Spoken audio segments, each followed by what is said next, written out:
Hi, and welcome to our week 3 of CTEV 684 Universal Design for Learning, Reaching All Learners. Let's see. So, I made a list of things that I needed to make sure I remembered for this week's announcements.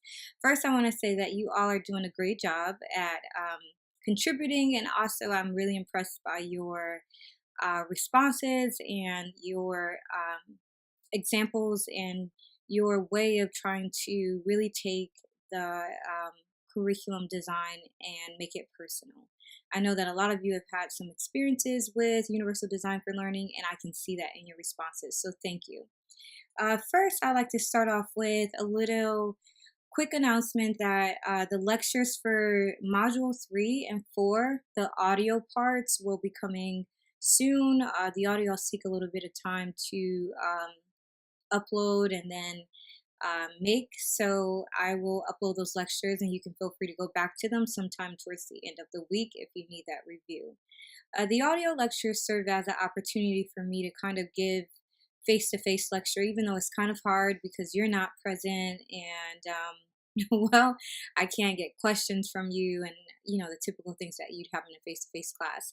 I have considered adding in a conference option, which would allow us to have kind of like a real life classroom, but because of the short time frame that these classes or these courses range, I've decided to kind of let that be up to the communications of the students. So if you would like that option, please let me know. Remember also, I gave you the option to participate in video kind of correspondence weekly or bi-weekly. I haven't seen any responses to that post. It's uh, created as a discussion for you at the end of, I believe it's module 1 or module 2. So please take a look at that if you're interested.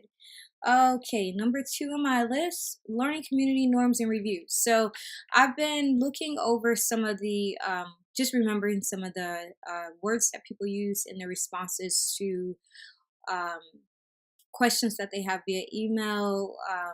And I wanted to say that remember, this is a learning community where feedback is important. So I'm not sure if you noticed, but I did mention that the feedback was from instructor and also student perspective, which means that you as a learner, your feedback is valuable to me. So please don't feel like you're being bothersome or that you are adding any weight to my responsibilities when you send emails and you ask questions, because sometimes when you create content, especially in a virtual environment, you are not always aware of the impact. It's always intent versus impact. So my intent could have been to create a great experience for you, but the impact could be that it's confusing and that you don't know what the heck's going on.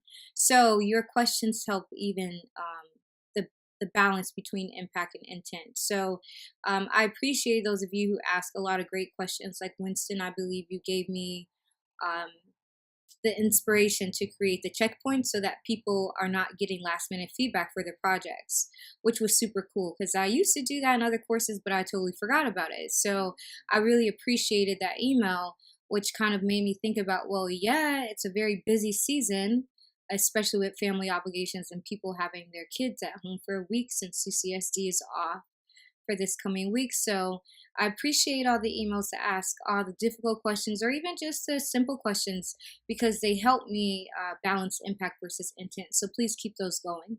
And you don't have to say, sorry to bother you, because it's not a bother.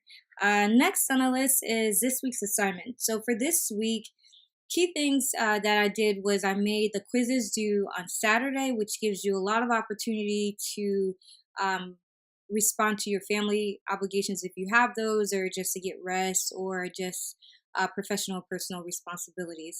I am aware of the fact that this is a holiday season with multiple different religious holidays and different things going on. So I wanted to make sure that no one felt pressure, meaning that I didn't want you to feel overwhelmed with the course's responsibilities and also your own.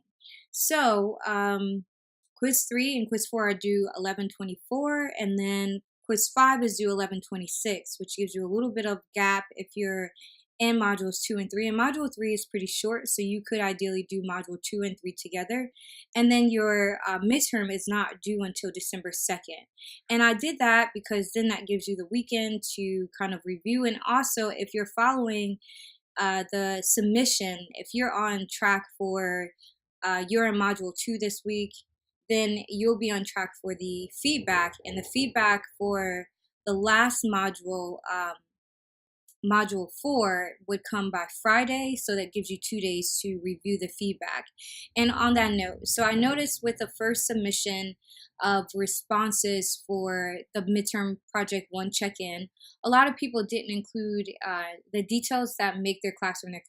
And the reason why I'm mentioning this is because I think in my head it was like a um, kind of like a natural thing that people would do, but I understand that with an assignment, you need probably for me to be more specific with that part. So, in my head, the way the classroom works is that the students in the classroom make the environment, meaning that there is no separation between how my students learn and who they are because it's all a part of the same process. So, for example, one of my classrooms, 7th grade classroom, I had 2 students that we learned were on spectrums of autism, and one of them refused to speak, and one of them was developing social habits that was sometimes made her not able to participate orally in discussions or in group activities. So to remember that and to make sure I didn't create any boundaries for her, for those 2 females in my classroom, I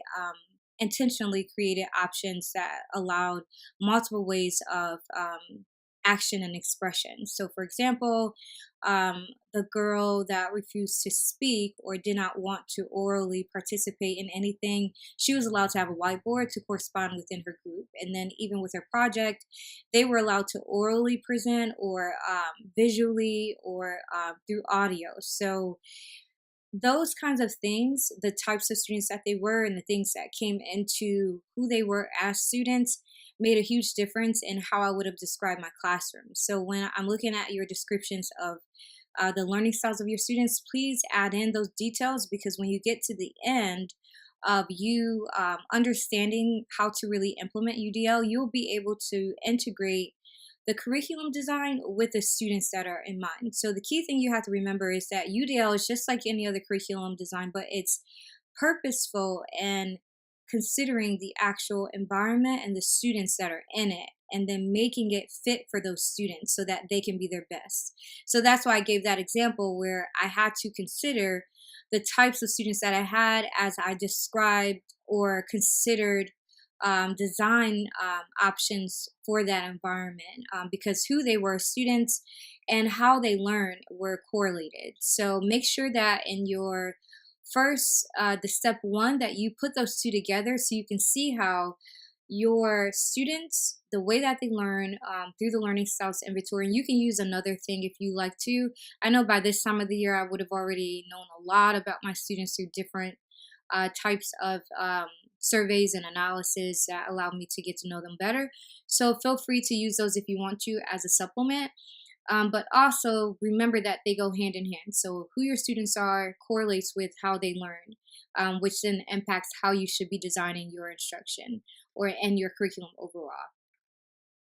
Let's see, next week's things to keep in mind. So I would advise you to utilize all the options of presenting your responses or your levels of comprehension. A lot of the assignments allow for audio, visual, video, and then text upload. You don't always have to do a written response. The reason why I'm saying this is because the key focus is that you spend your energy on applying what you're learning.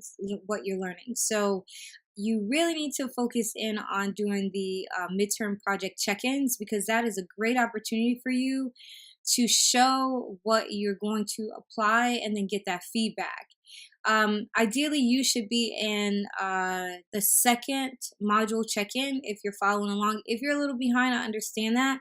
But the way I designed it is that you'll get all your feedback for each of the sections of the midterm by the 3rd module. The 4th module really is the reflection part, which should come at the very end.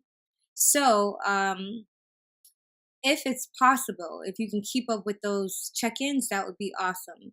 The last week, so the weeks that you need to be most concerned with is module 1, module 2, module 3, and module 4, as they will prepare you with the application of your first UDL lesson. Um, let's see, final thoughts. Well, I think that's it. Sorry for the long. Oh, I forgot one thing. Sorry for the long video announcement, but just to make sure, remember that this is, since it is kind of like a busy week for families and for downtime from school. Maybe you can review the module early this week and then check in with me before the week starts, because I know I'll be offline completely on Thursday, but I am open for discourse and conversation Monday through Friday. And I want to emphasize, you can call me if you have any questions, comments, or concerns. Remember that this is a live classroom, meaning that it's not like typical virtual experiences that you may have had where I am not actively engaging in the content with you. This week was a little slow with grading. I'll make sure to kind of catch up with that and give feedback for the classroom discussion of 1 and then go into classroom discussion 2. But continue the great work, and I hope that you have a great week and that you enjoy some of your family time.